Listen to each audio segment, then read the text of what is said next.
My father-in-law slipped something into my drink thinking I didn't see it. "A nice cup of coffee for my favorite son-in-law," he said.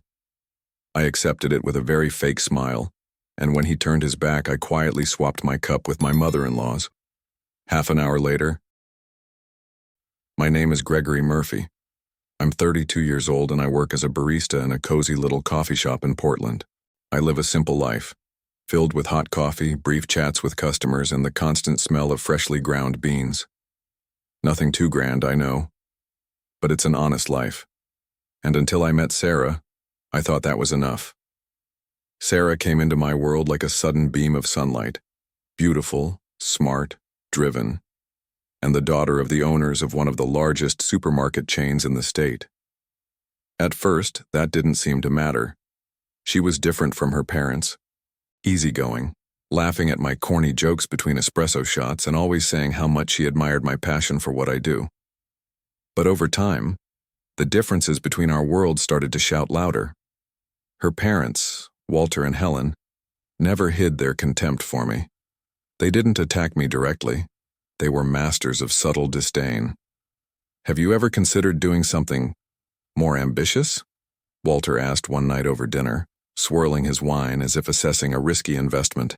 Helen, with her frozen smile, chimed in, "Sarah always dreamed big, didn't you, dear? Remember when you wanted to go to Yale?" That dinner was when something inside me began to crack. I looked at Sarah, hoping for a reaction, a sign of resistance, but she just smiled nervously, pushing food around her plate without eating. That's when I realized she was bending herself to please them. And that hurt more than any insult ever could. After that night, I started noticing the little things. Sarah stopped wearing her favorite clothes, the colorful ones. She began speaking like them, using corporate jargon that never belonged in our world. And the worst part, she started hesitating when talking about our future. Doubt had crept in. Their constant criticism started eating away at me. I tried to keep my composure, but every condescending remark reminded me that in their eyes, I'd never be enough. And I started to believe it. I started questioning my worth, my work, my dreams. Was I really dragging Sarah into a mediocre life? It was in that heavy atmosphere that we got the invitation for a family lunch. Walter insisted personally. "I think it's time for a fresh start, Gregory," he said on the phone. "Maybe we got off on the wrong foot." Sarah, hopeful, took it as a good sign. I wanted to believe it too. Maybe this was my chance to reconnect, to show that even with our differences, I could be part of the family. But deep down, something felt off. A faint discomfort, like when coffee's burnt but you can't see the smoke. Something didn't add up. Walter's sudden change of heart, the invitation coming from him, the forced enthusiasm. It all felt too staged. The night before the lunch, I stayed up late. I thought about everything I had shared with Sarah. The simple walks, the coffees she always praised, the nights we laughed without needing anything but each other's company. And I also thought about the times I was humiliated, when my voice was silenced with fake smiles and judgmental stares. A quiet anger started to rise. For the first time, I asked myself, why did I have to prove myself to them? The lunch seemed like an opportunity, but maybe it was something else. A test? A trap? I can't say for sure. All I know is that when I woke up that morning, something in me had changed. I was no longer the same Gregory who stayed silent. I would go, but with my eyes open. Because this time, something told me that lunch wouldn't be just about food and reconciliation. It would be about survival. The day of the lunch arrives with the same oppressive feeling I had already anticipated.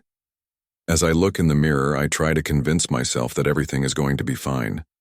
I take a deep breath and go through my usual routine, as if the anxiety weren't eating me alive from the inside.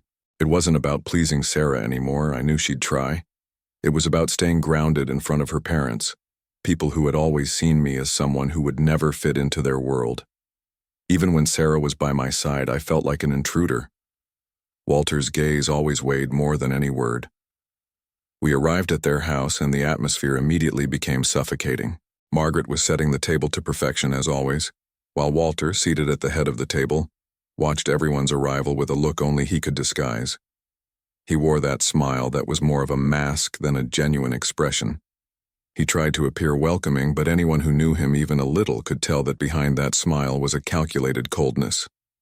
"Gregory, have you had your coffee yet today?" he asked, his voice dripping with sarcasm. "Don't worry. You'll learn that life's about more than just coffee, right? You know that, don't you? Something more profitable." The question left me speechless for a second, but I forced a smile and tried to respond as calmly as possible. "Yeah, I had some earlier. It's kind of my job, you know."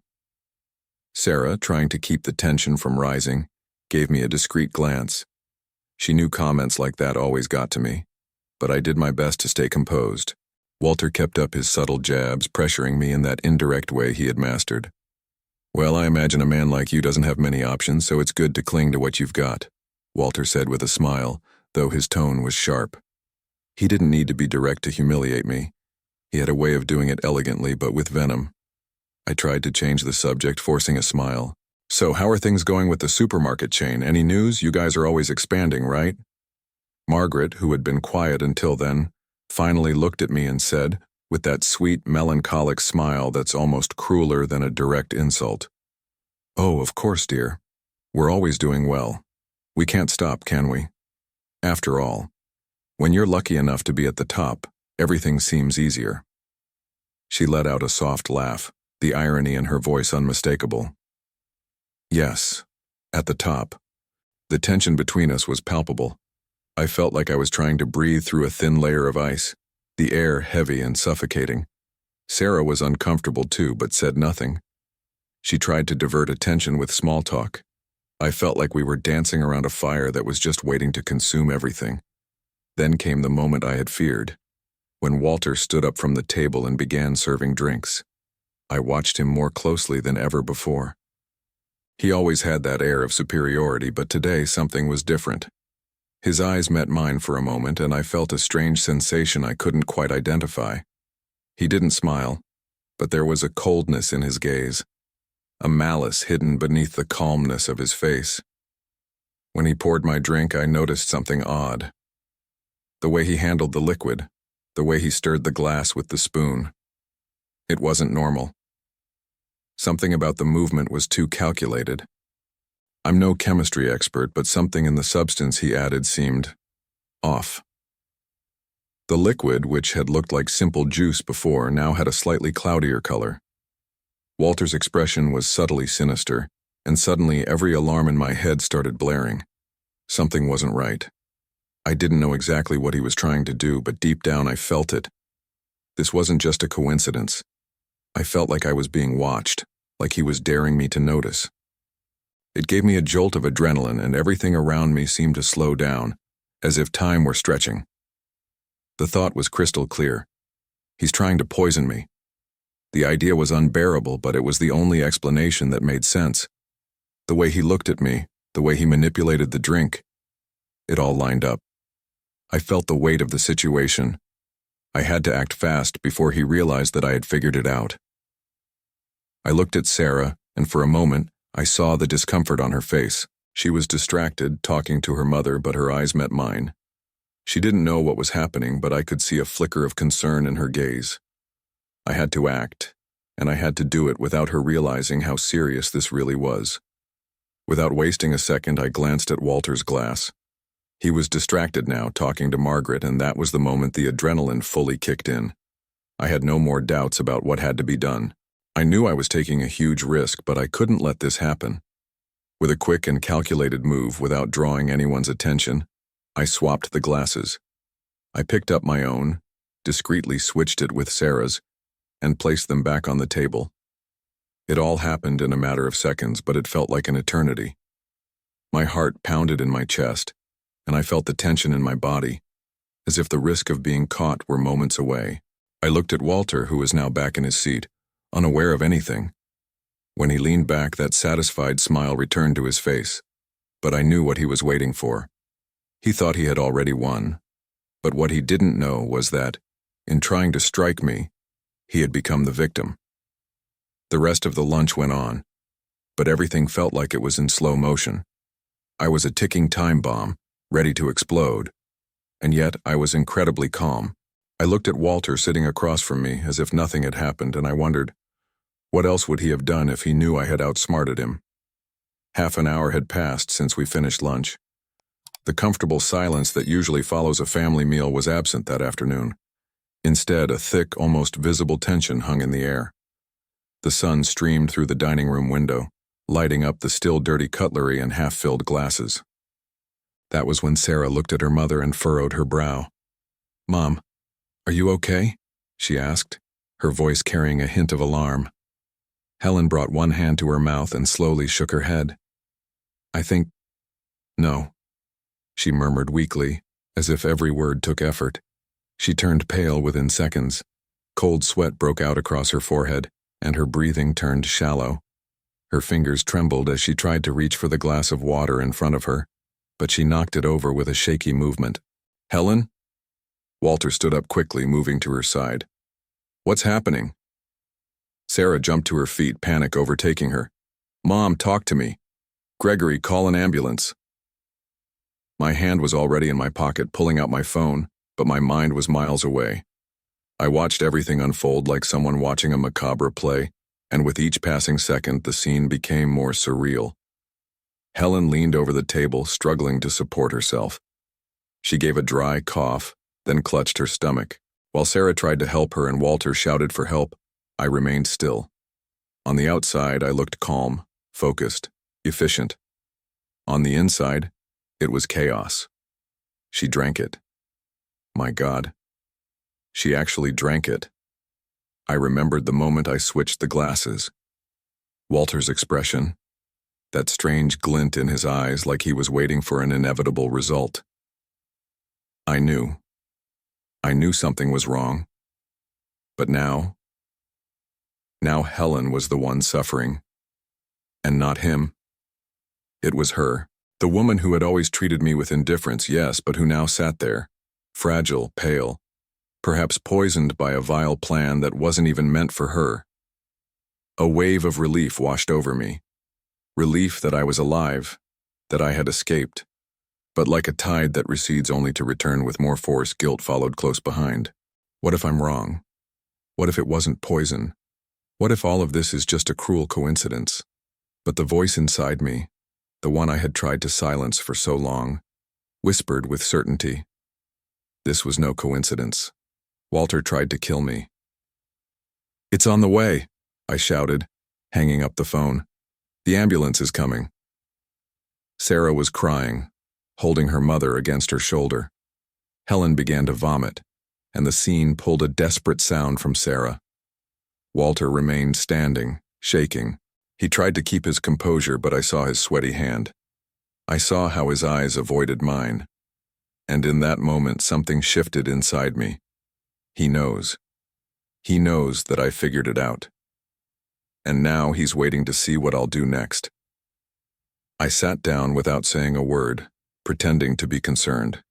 Inside, I was watching every move, every reaction. This was a dangerous game, and he knew I had just moved the pieces on the board. Sarah grabbed my hand and whispered, "What's happening, Gregory? Do you think it was something she ate?" I looked into her eyes, seeing the fear, but something else too, doubt. She was no longer blind to her parents. She sensed that something deeper was at play. "I don't know," I lied. "But I think we need to talk. After she's okay." And that was when the seed of truth began to take root. I had survived, but not without cost. Helen was on her way to the hospital. Walter was on the brink of losing control. And Sarah was about to discover just how far her own family was willing to go to destroy the man she loved. After the incident at the hospital, the tension between Sarah, Walter, and me reached unbearable levels. Margaret was already home, recovered, but Sarah, visibly suspicious, wouldn't stop watching me. She knew something didn't add up, and it wouldn't be long before the truth came to light. The discomfort among the three of us became unbearable, as if the air was thick with unspoken questions. Sarah, her eyes filled with distrust, stopped in front of me in the kitchen, her words like sharp blades. "Gregory, what really happened at lunch?" She wasn't expecting a calm answer. I knew the doubt had already taken root in her mind, but I didn't know how to answer without making everything collapse. "I don't know what you're talking about." I tried to dodge, but the lie felt weak even to me. She crossed her arms, staring at me with an intensity that made me flinch. "You're not fooling me. What happened to my mother? I saw the way you acted during lunch. Something doesn't add up. You were way too calm." I looked at her, my mind spinning. The weight of guilt started pressing down, but there was also the relief of being the one who survived. Still, my conscience tormented me. "Sarah, I was in shock too.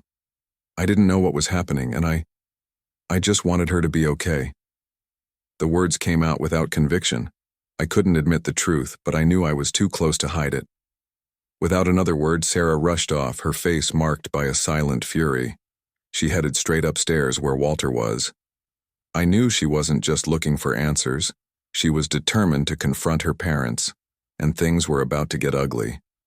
I followed her, unsure of what to do. When I reached the living room, Walter was sitting with an expressionless face, calm and unreadable. Margaret, seated beside him, looked exhausted, her gaze distant and empty. "Dad, what really happened?" Sarah said, her voice shaky but full of determination. "I need to know." Walter looked at her, a cold smile on his lips. "Sarah, you don't understand. But since you insist..." He stood slowly and walked to the window, as if preparing to reveal a long-held secret. The silence that followed was deafening. I stood there frozen, unsure if I had the strength to hear the truth I knew was coming. "I did it because I knew you didn't deserve a man like him," Walter said, his voice calm but dripping with disdain. "Every time you got involved with these poor men, I knew it would end in disaster. Gregory has nothing to offer you, and I was only trying to protect you from what I knew would happen. You getting lost in a relationship with no future." His words hit us like heavy stones. Sarah's hands were trembling as she took a step back. "What are you saying?" She seemed to be trying to process what he had just said, but the words made no sense to her. Or maybe they were worse than she could have imagined. "You deserve more, Sarah. You deserve a man with money, with power, with status," Walter continued, the pride in his voice as clear as the poison in his words. "I always did what I thought was right, pushing away those men. I couldn't let you ruin your life." Sarah stepped back again, completely shaken. She looked at me, her eyes full of confusion and pain. What he had said made her feel crushed by the cruel reality that her own parents had never truly supported her. I could see the cracks forming in her heart, and it cut me deeply. But deep down there was something else. Something inside me was heating up. An overwhelming sense of growing anger. Walter had admitted in the most brutal way that he saw her as a prize to be guarded, not as a person with her own choices. I didn't know if it was rage or relief, but in that moment, it felt like there was something good in that confrontation.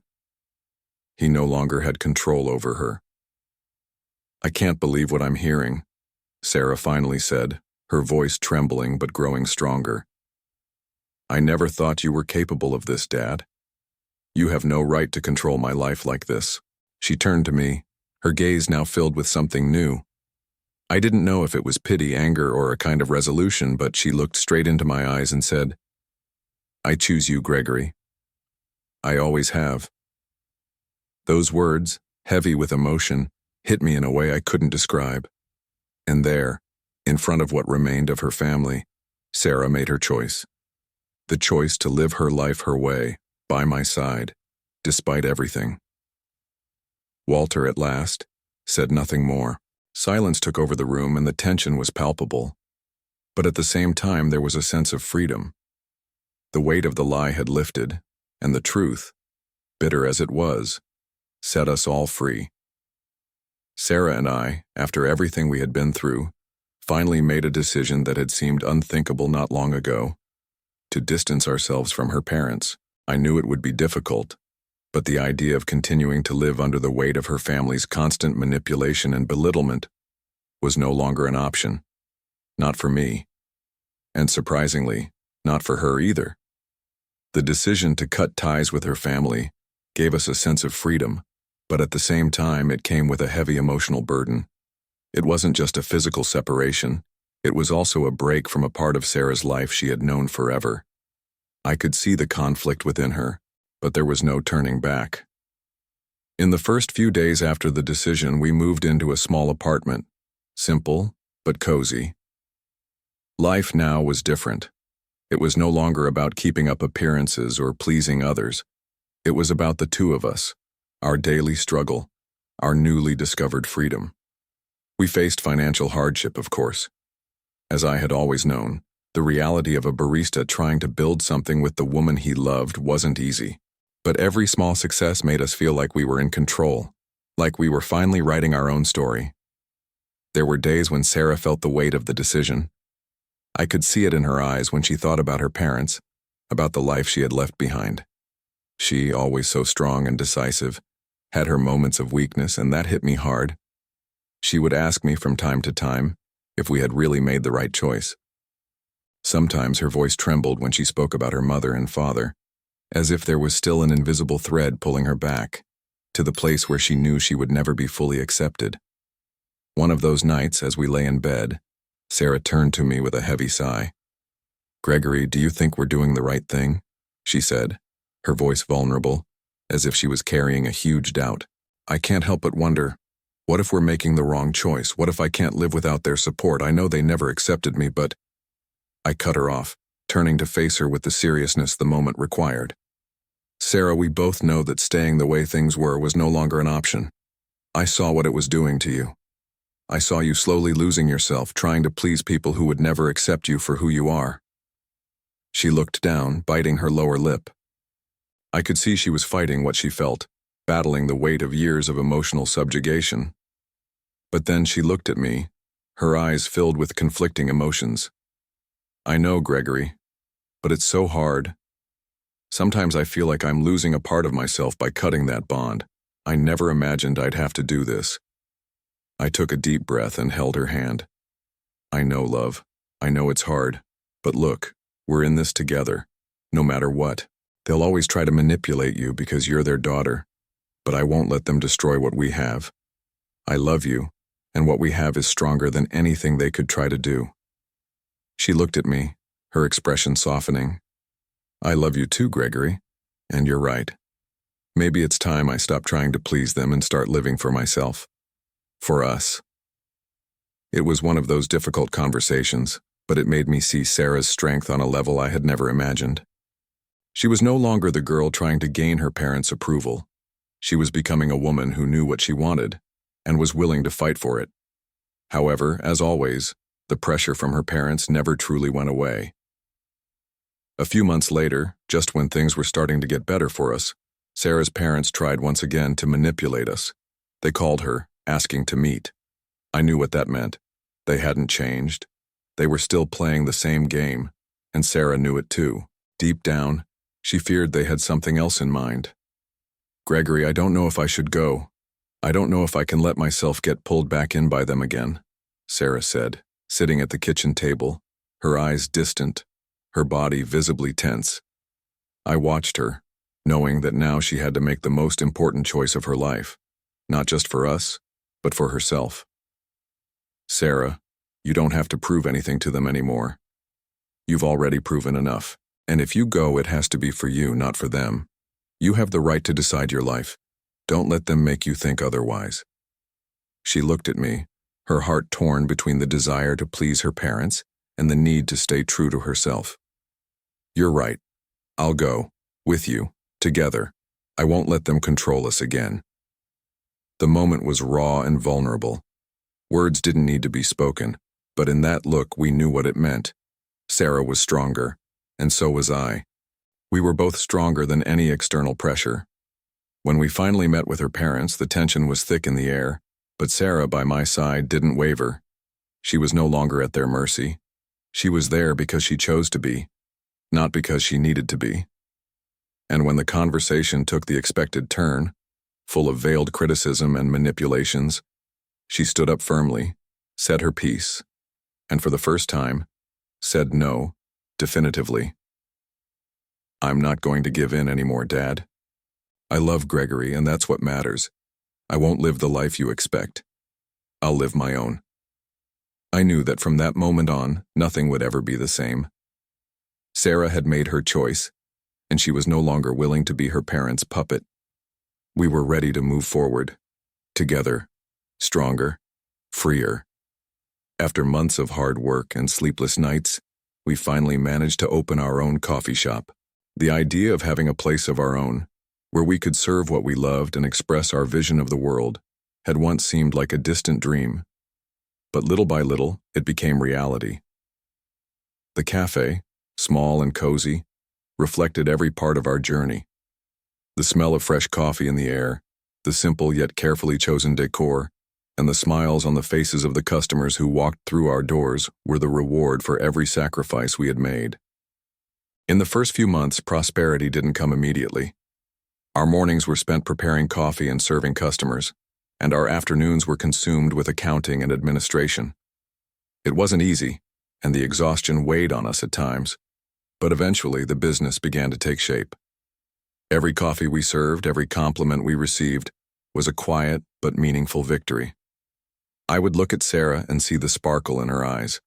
She knew that no matter how hard it was, we were on the right path. As the business flourished, the idea of getting married became something we both wanted. It didn't have to be grand or luxurious. We wanted something simple, genuine, something that reflected the journey we had walked together. In the end, what mattered most was the truth of what we had built, a solid relationship based on trust, respect, and above all, love. We decided to have a simple wedding, without pomp, far from the interference of her parents. It's not that Sarah didn't love them, but we knew their presence would only bring complications, and we were no longer willing to open the door to their manipulation. We chose a small event hall, a discreet place, where only our closest friends and a few family members could attend. Her parents' absence was a conscious decision, a clear sign that our life was now ours, free from outside pressure. The wedding day was perfect. The weather was mild, and the atmosphere, lit by the soft glow of the decor, reflected our genuine happiness. Sarah, in her simple yet elegant dress, looked more radiant than I could have ever imagined. Looking at her there, beside me, I realized how far I'd come from the insecure man who once felt inferior to her parents' standards. I was no longer that doubtful barista. I had transformed, and so had she. During the ceremony, I couldn't help but reflect on all the adversity we had overcome. I remember every word the priest said, speaking about love as a force for transformation. When the moment came to declare us husband and wife, I looked at Sarah, saw her emotional expression, and knew, without a doubt, that we were exactly where we were meant to be. After the wedding, life finally seemed to be heading in the direction we had always hoped for. The cafe was gaining more customers each day, and the atmosphere between us was pure joy. But as expected, Sarah's parents weren't willing to simply accept our success. They tried everything to sabotage what we had built. I remember one day shortly after the wedding when Walter, Sarah's father, showed up at the cafe. He walked in uninvited, with that air of superiority that always followed him. "This place won't last long. No potential, no clientele. You're wasting your time," he said, with that familiar tone of contempt. I looked at him calmly, meeting his gaze with quiet defiance.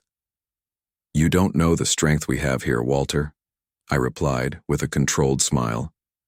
"This is our work, our dream, and it's going just fine. Maybe it's time to accept that we're heading in the right direction." Walter's provocation was clear. He couldn't accept that we, the poor ones, had found our own way to live and thrive.